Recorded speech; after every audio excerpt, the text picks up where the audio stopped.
Baik, kita mulakan pelajaran hadis malam ni. Hadis 1078 masih lagi berkaitan dengan babul walimah, iaitu bab berkaitan dengan kenduri kahwin. Jadi boleh kita mulakan hadis 1078. Siapa nak baca silakan. Mulakan. Okey, tambah.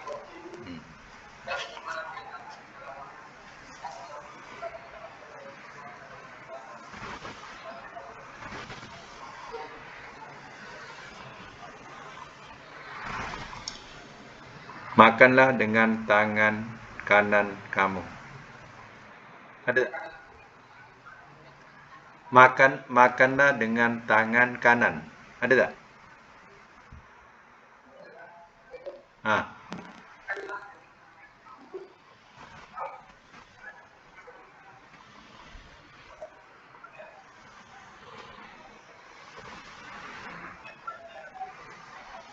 Ha. Tangan kanan. Ada tak kanan? Tangan kanan kamu. Tangan kanan kamu ada tak?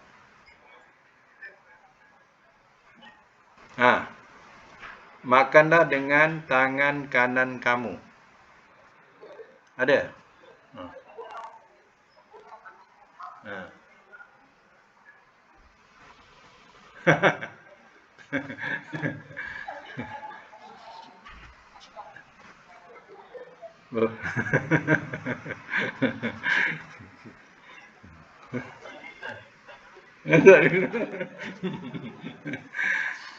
Bukan tangan kamu ya, tangan kanan ya.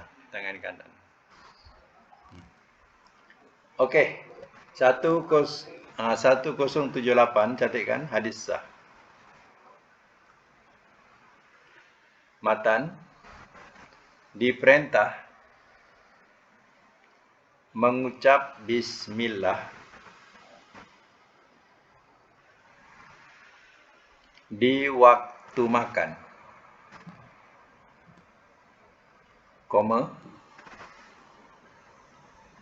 makan dengan tangan kanan,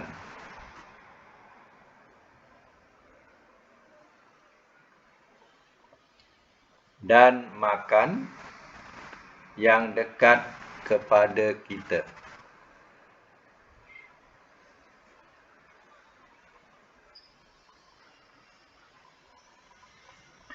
Hukum 1 dan 2 wajib. 1 dan 2 wajib. 3 sunnah. Sunnah tu mana sunnah dah. Baik, ini adalah di antara takdib ataupun berkaitan dengan adab. Jadi Rasulullah SAW mengajarkan kepada kita sesuatu adab yang mulia, bukan sebagaimana adab jahiliyah yang tidak ada keterangan atau panduan yang boleh disantuni. Jadi dalam bab adab makan ini terkadang berbagai-bagai kita dengar mengenai tentang kita makan. Jadi sebenarnya kalau ikutkan dalam hadis ini, kita tak perlu membaca doa makan, sebagaimana yang selalu diamalkan. Bila nak makan, kita baca doa makan.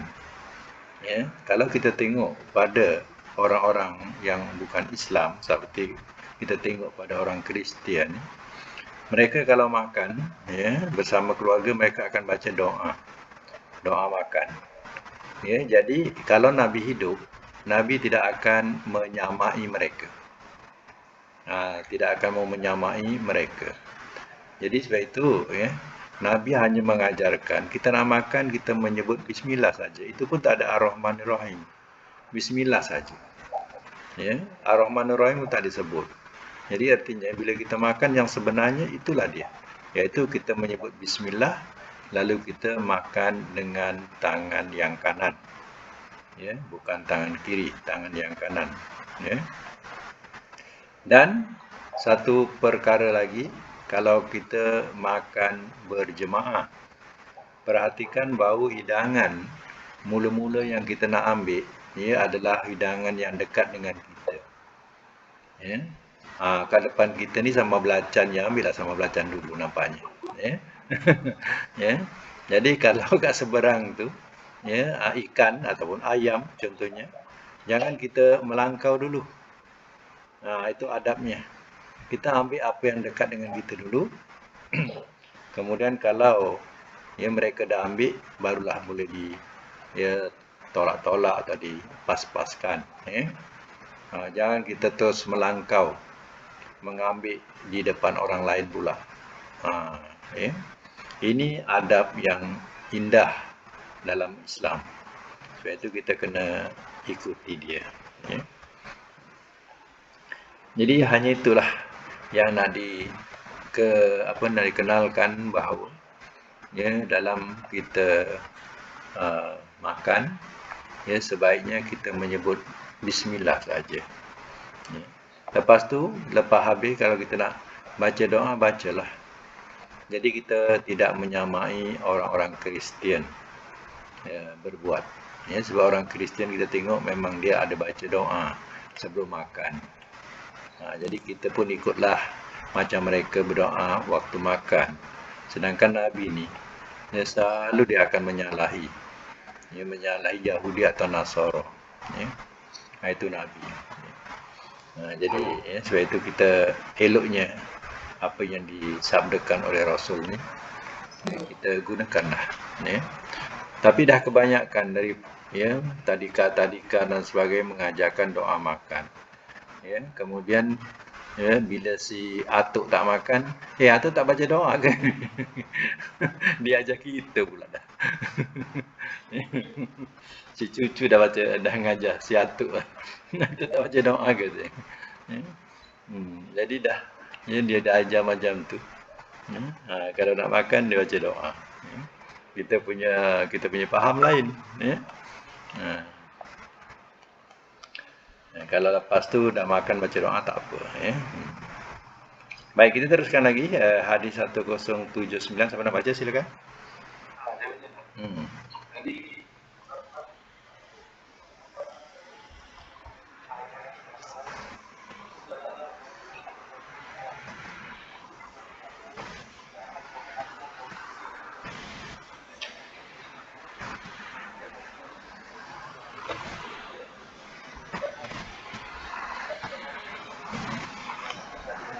Ya. Hadis 1079, hadis sah. Catatkan. Matan, dianjurkan makan dari yang sebelah pinggir-pinggir talam atau dulang,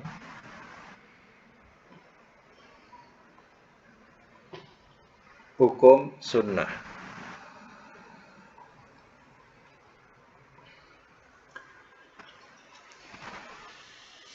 Ini ya kalau itu.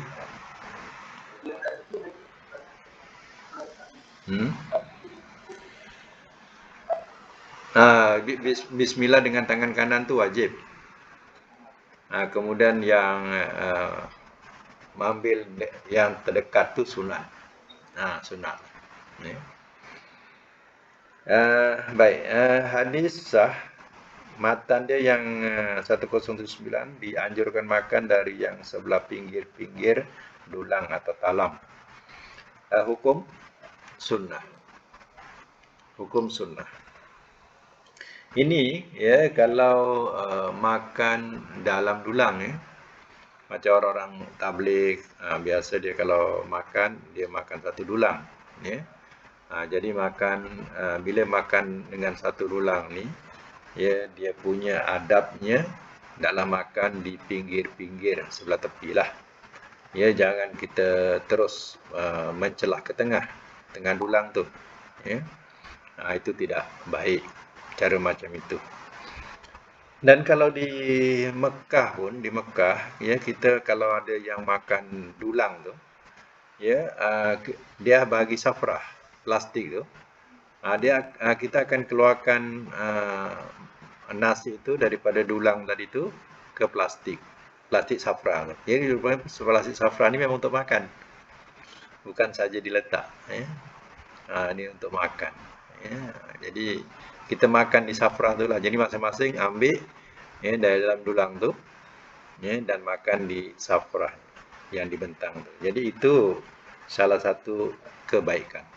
Ya. Daging unta kat tengah, nak ambil lah. Ambil lah masing-masing. Ya. Ah. Ya, ambil lah masing-masing. Ya. Artinya maksudnya, ya, kadang yelah setengah manusia ni tak sama, ya, dia punya rasa. Kadang bila tengok dia berebut-rebut, dia pegang memegang, dia rasa macam geli, jijik, tak biasa macam tu. Jadi bila kita buat secara sopan, ya, artinya dia tak rasalah perasaan itu. Sebab bila dah dia merasa geli, jijik, dia tak lalu nak makan. Ya. Jadi sebab itulah kenapa suruh ambil sebelah tepi tu, ya, supaya ya tidak tercemar. Kalau masing-masing mengepal daripada tengah-tengah, jadi ya rasa macam tercemar macam tu pandangan mereka. Jadi adab yang baik dalam Islam. Ya. Baik lagi, 1080 sambung, siapa nak baca? Okey, sila.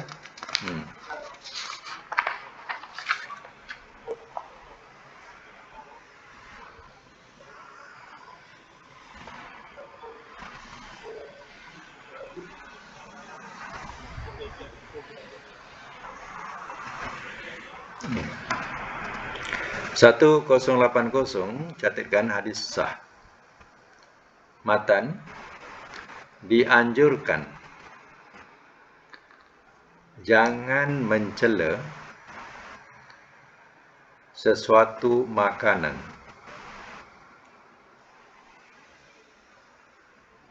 dalam undangan. Hukum lid ta'dib. Lid ta'dib.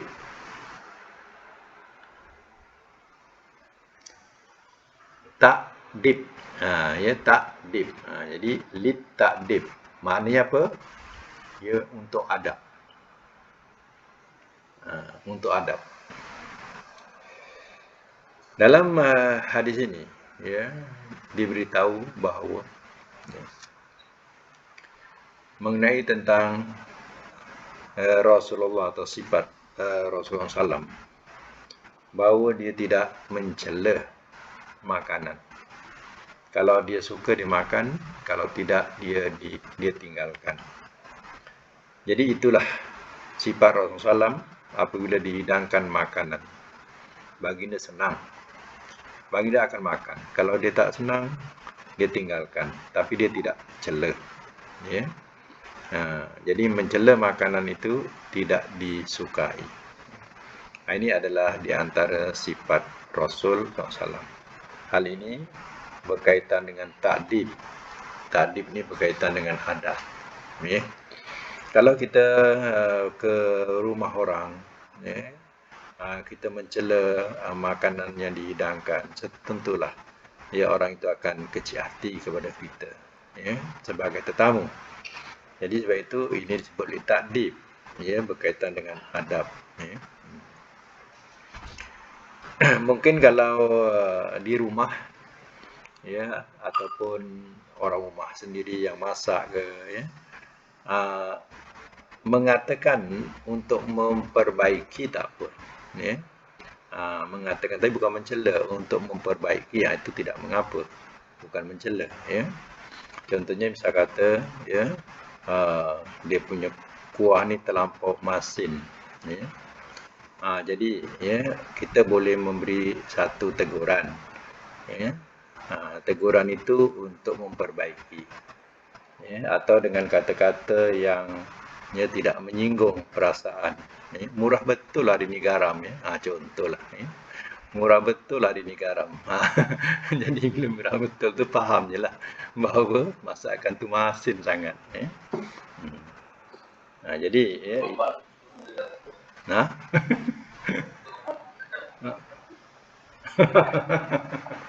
itu.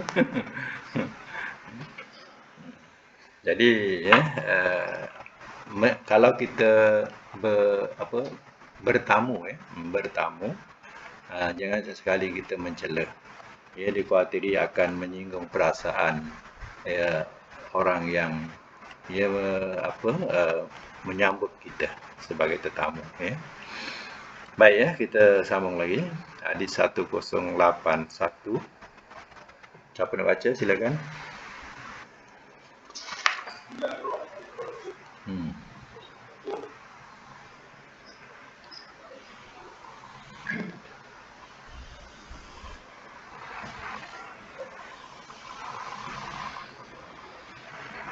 Ya. Hadis 1081 hadis sah. Matan, dilarang makan dengan tangan kiri dalam braket secara langsung.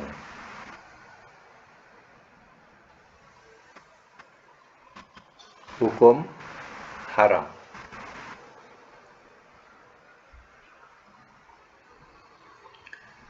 Dalam hadis ini kita lihat bahawa ia berbentuk larangan. La ta'kulu bishimal. Jangan kamu makan dengan tangan kiri. Jadi larangan itu berbentuk la ta'kulu, yang bertulis la ta'kulu, mana jangan kamu makan dengan tangan kiri. Fa inna syaitana ya'kulu bishimal. Maka sungguh syaitan ia makan dengan tangan kiri. Jadi kita kena menyalahi bahawa syaitan dia akan makan dengan tangan kiri. Dan kita dalam makan dengan tangan kanan. Dengan tangan kiri secara langsung dalam hukum adalah haram.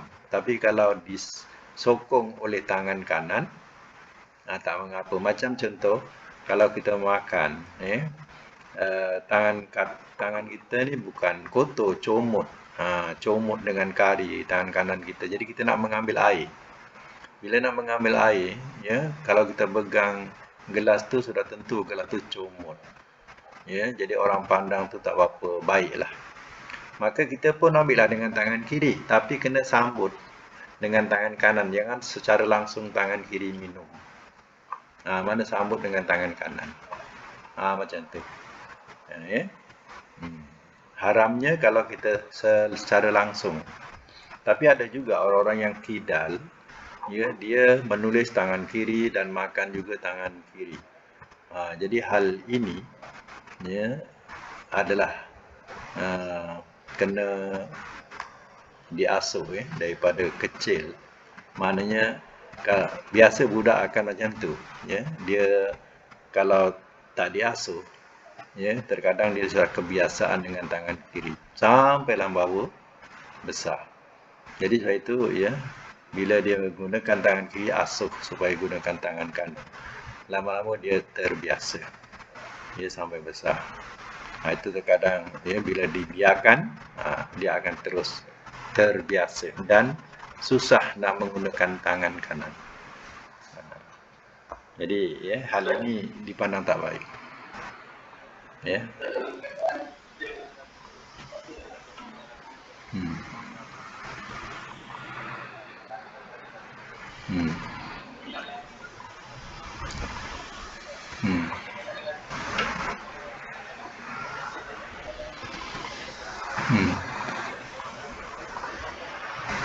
Itu dikira sebagai darurat.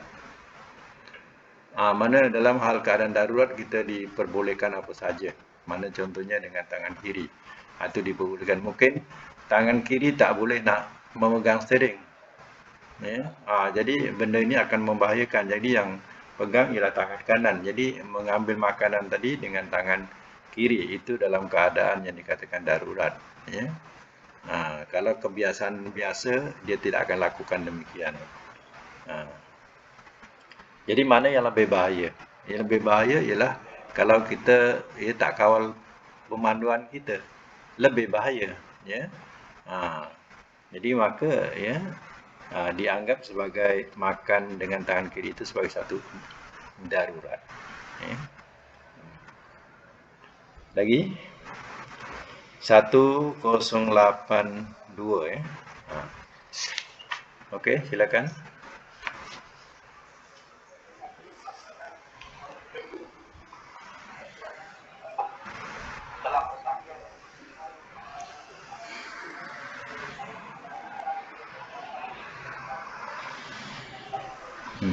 Satu lagi.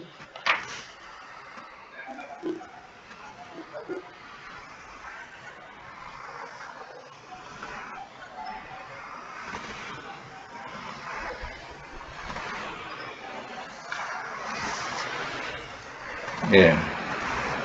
Catatkan ya, hadis 1082 dengan 1083 ya. Hadis ini hadis sah. Matan, dilarang bernapas.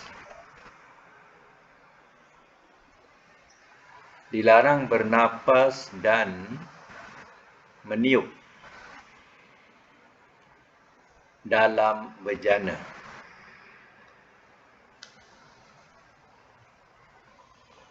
Hukum haram bracket kecuali 3 kali.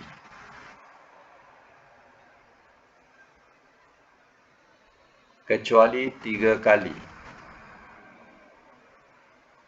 Berdasarkan hadis Muslim.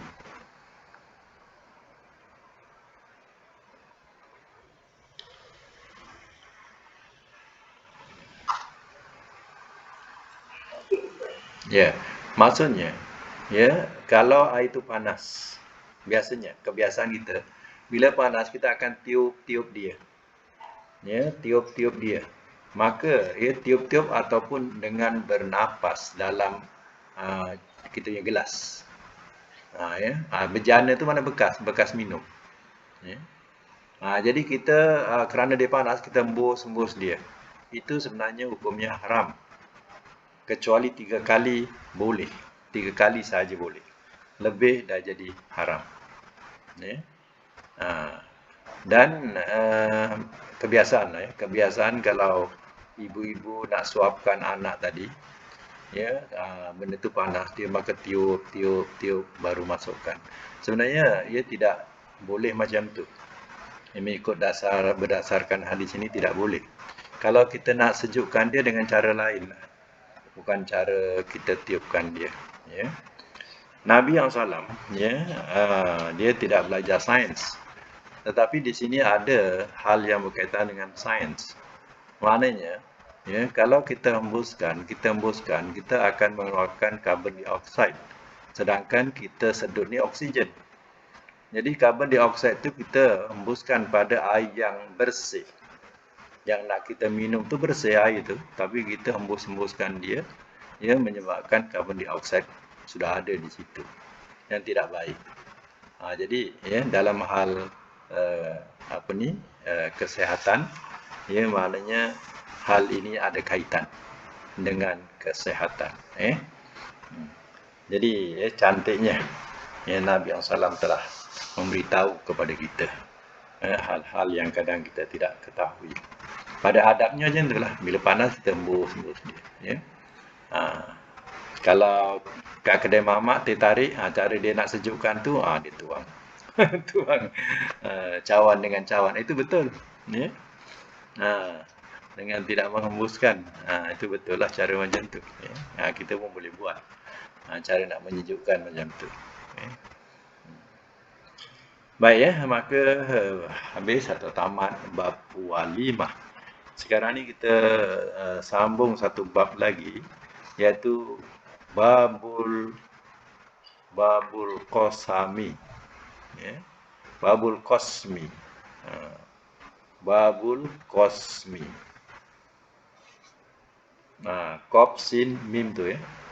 Babul qasmi. Yaitu bab ya pembahagian giliran. Pembahagian giliran. Ini ya hukum kepada mereka yang mempunyai isteri yang lebih, ya maka dia ya kena faham tentang babul qasmi ini ya.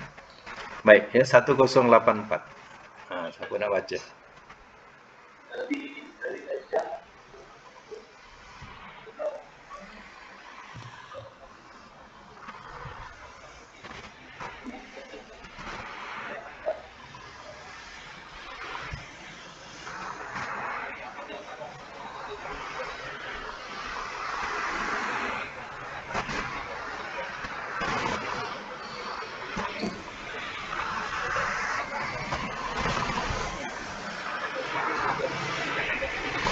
Baik, 1084 hadis sah. Matan diperintah suami membagi giliran dengan adil.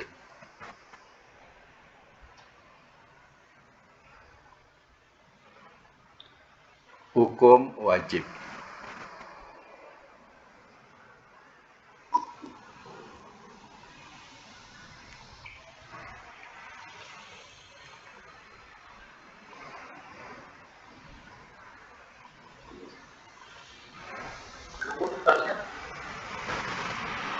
Kemursalan ni ya adalah di antara darjat hadis ya. Mursal ya, kalau nak buat catatan boleh juga ya. Yang rajih ni yang tentulah, yang tentunya ya. Tu rajih ya. Mursal tu boleh buat nota, catatkan. Hadis mursal ya, hadis dari tabi'i. Hadis dari tabi'i melompat terus kepada Nabi sallallahu alaihi wasallam tanpa melalui sahabat. Sedangkan tabi'i tidak berjumpa dengan Nabi sallallahu alaihi wasallam.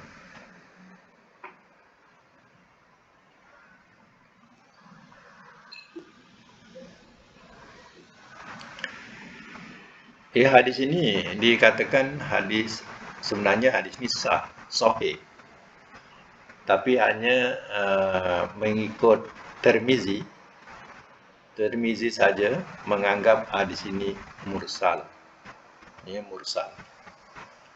Irsal mursal itu mana yang tadi dicatatlah. Mana hadis ini yang menyampaikan tabi'i. Tabi'i ini siapa? Kan zaman Nabi disebut zaman Nabi. Kemudian lepas zaman Nabi disebut zaman sahabat. Sahabat ni, zaman sahabat adalah orang yang jumpa Nabi. Kemudian lepas zaman sahabat disebut zaman tabi'i. Ya, kemudian baru tabi'in lah, ya. Jadi zaman tabi'i ini zaman yang ketiga. Dia ni hanya jumpa sahabat tapi tak jumpa Nabi. Tapi yang si tabi'i ni pula, ya, zaman tabi'i ni orang ni dia menyampaikan hadis. Dia kata telah bersabda Rasulullah SAW. Jadi peliklah. Ya, sedangkan dia tak jumpa Nabi. Ya, kalau dia kata saya dengar daripada Umar, contohnya saya dengar daripada Umar. Umar berkata dia dengar daripada Rasul. Barulah ikut tertib. Tabi'i, sahabat, Rasul. Baru tertib. Ini tak, tabi'i yang tak jumpa Rasul, dia kata dia dengar daripada Rasul. Kan pelik. Macam tu, itu namanya mursal. Jadi walau bagaimanapun hadis ini katanya diriwayatkan oleh imam yang 4 dan disahihkan juga oleh Ibnu Hibban dan Hakim. Jadi hadis ini masih bertaraf sahih Artinya ya suruh berlaku adil kepada isteri-isteri ya dalam hal ini. Lagi 1085, siapa nak baca?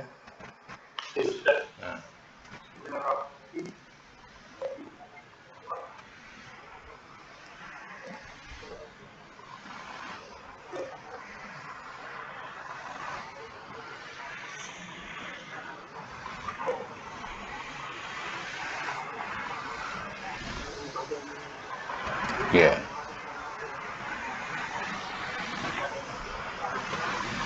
Baik, 1085 hadis sah.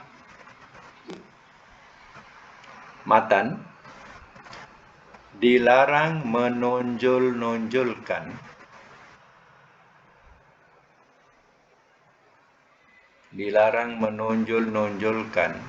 condongan terhadap seorang isteri.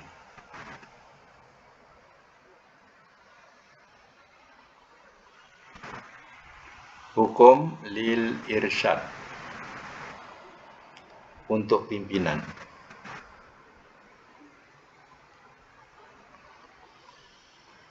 Artinya, ya, kalau seseorang yang mempunyai isteri lebih daripada seorang, ya, maka dia tidak boleh menonjolkan dirinya dia lebih kepada seseorang dan nampak meninggalkan yang lain. Jadi hal ini ia adalah satu azab di akhirat besok, maka dia akan bertemu Tuhan dalam keadaan bau mengiring, sengit. Bahasa dia mengiring itu sengit lah, ya, dalam keadaan sengit. Jadi hal ini ya hendaklah diambil tahu kepada mereka yang mempunyai isteri yang lebih, dan jangan menampakkan dia sayang kepada seseorang dengan tidak memperdulikan seseorang. Jadi itu salah dalam hal ini. Lagi 1086, coba nak baca.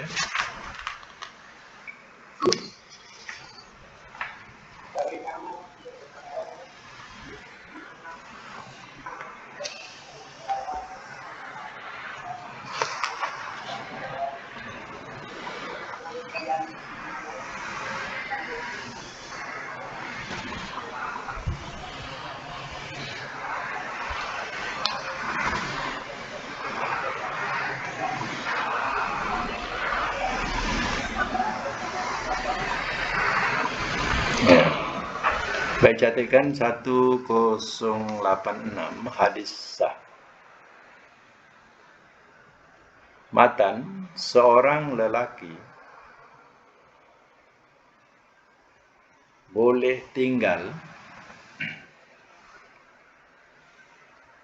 pada isterinya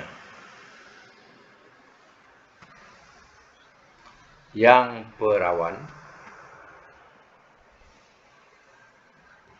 selama 7 hari dari mulai kahwin,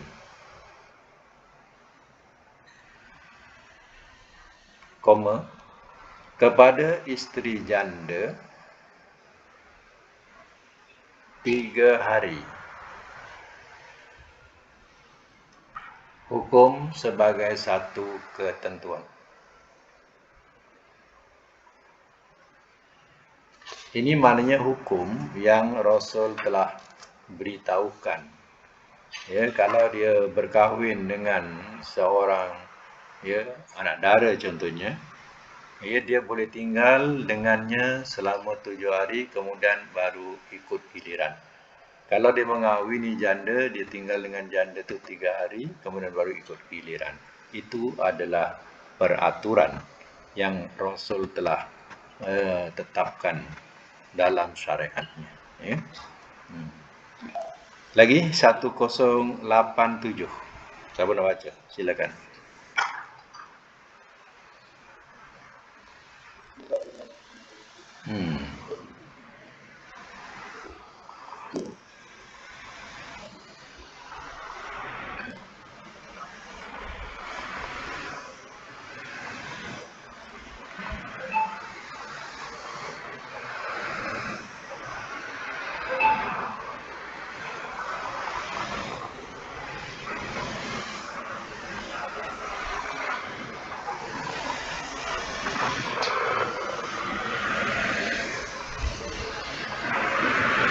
Ya.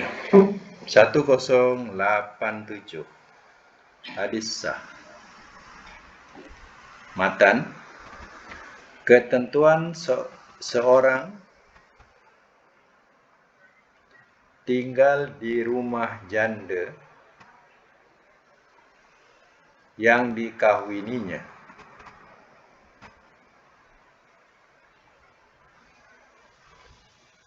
wajib tidak lebih dari 3 hari. Noktah. Kalau lebih, maka isteri yang lain harus dilebihkan juga.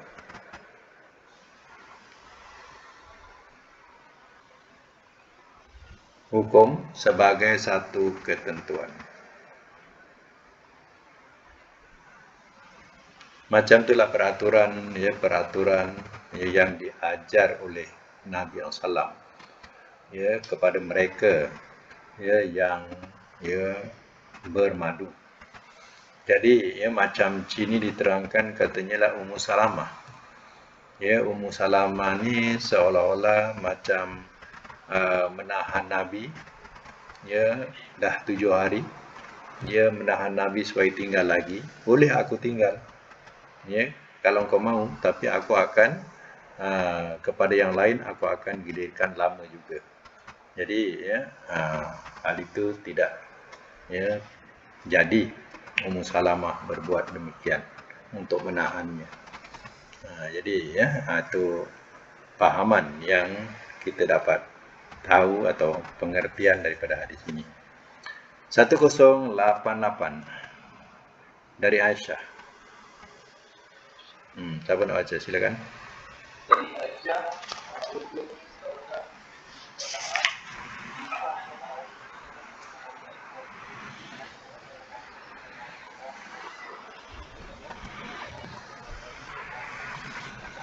Okay. 1088 hadis sah. Matan, seorang isteri boleh menyerahkan hari gilirannya kepada isteri yang lain.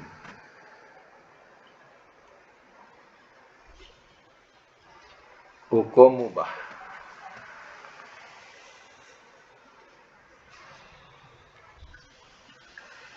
Macam di antara isteri Nabi, contohnya yang diterangkan sini ialah Saudah, binti Zam'ah.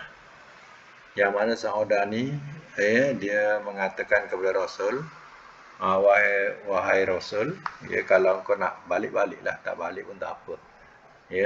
Giliranku aku bagi kepada Aisyah kalau kau nak ke sana. Jadi dia sendiri menawarkan demikian, maka tidak salah bagi Nabi untuk tidak menggilirkan kepada Saudah ini. Sebab Saudah ini dia telah merelakan atau melepaskan gilirannya. Artinya kalau nak balik-balik atau balik pun tak apa. Itu maknanya kerelaan daripada seorang isteri. Itu tidak ada salahnya. Lagi hadis 1089. Okey, panjang sikit. Silakan. Dari Urwah.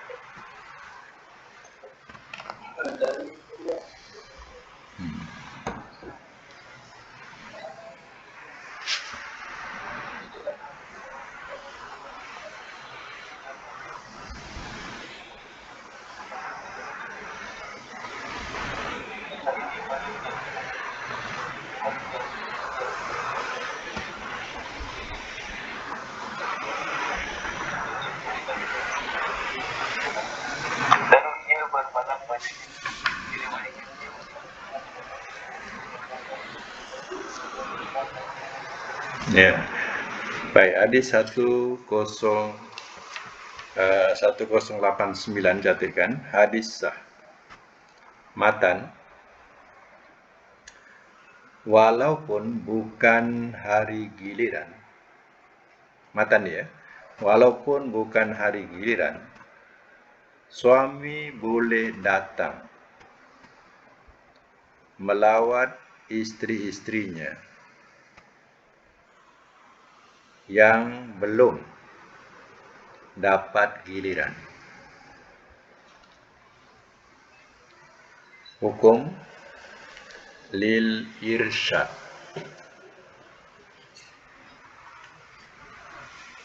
Maknanya bukan, artinya bila bukan giliran dia tak balik.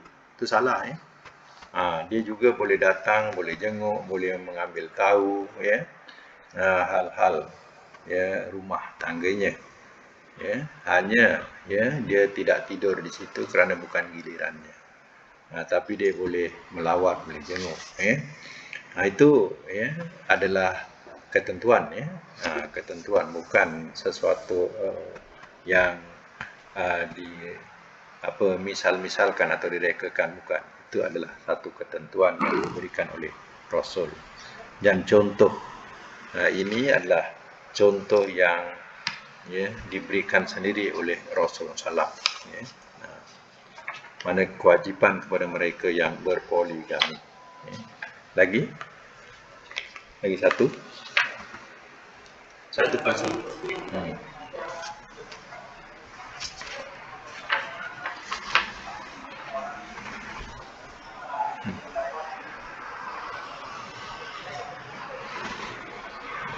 Ya, 1090 hadis sah. Matan, kebiasaan Nabi melawat isteri-isterinya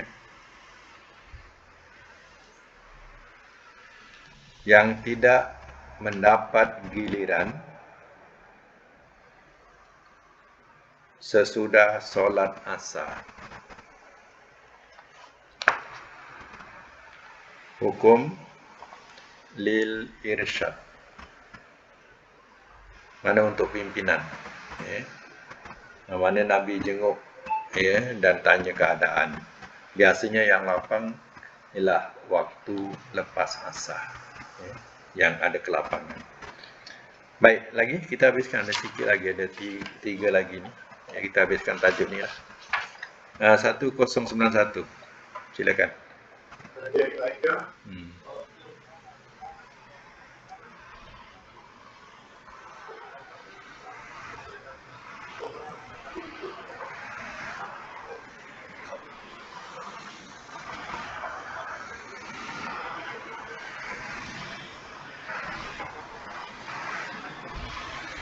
Ya.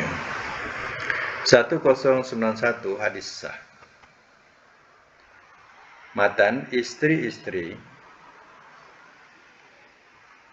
boleh memberikan hari gilirannya kepada salah seorang isterinya. Kepada salah seorang isteri tadinya kepada salah seorang isteri.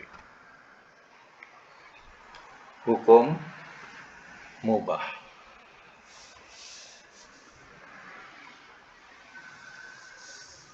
Jadi kalau ikutkan hadis ini, Nabi juga sakit. Bukan lagi Nabi ni sehat selamanya. Nabi ni manusia biasa. Dia pun waktu nak wafat, dia juga sakit. Dalam keadaan sakit. Jadi dalam keadaan sakit tu, dia masih nak bertanya, esok aku giliran siapa ni? Jadi Nabi tanya giliran dia. Jadi isteri-isteri Nabi yang lain memberikan izin, biarlah dia duduk kat rumah Aisyah. Sebab itu buktinya Nabi SAW wafat di rumah Aisyah.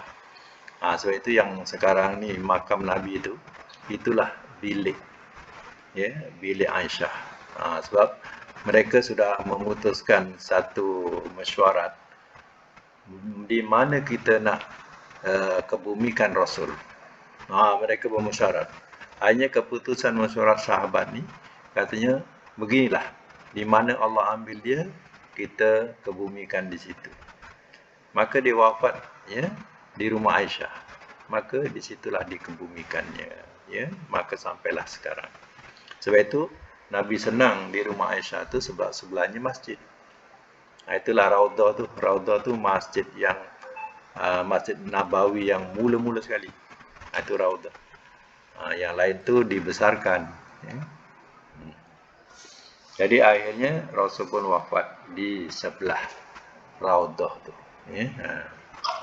Lagi 1092.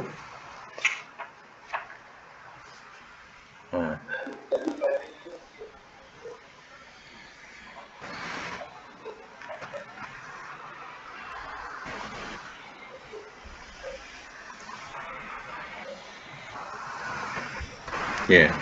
Hadis 1092, catatkan. Hadis sah. Matan, apabila suami ingin membawa istrinya musafir,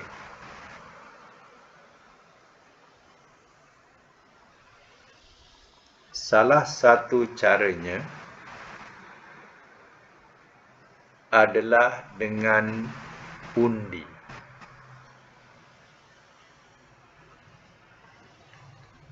Hukum mubah.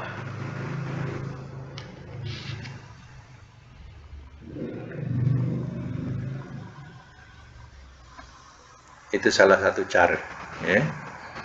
Supaya tidak berebut. 1093 akhir, ya. 1093.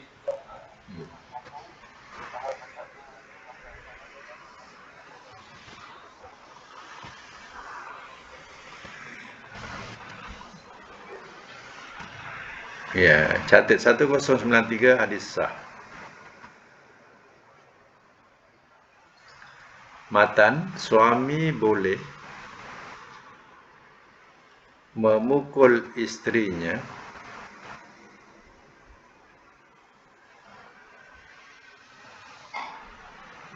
seperlunya.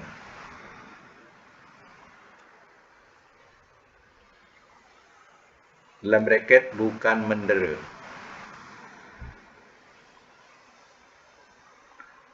Hukum lil irsyad.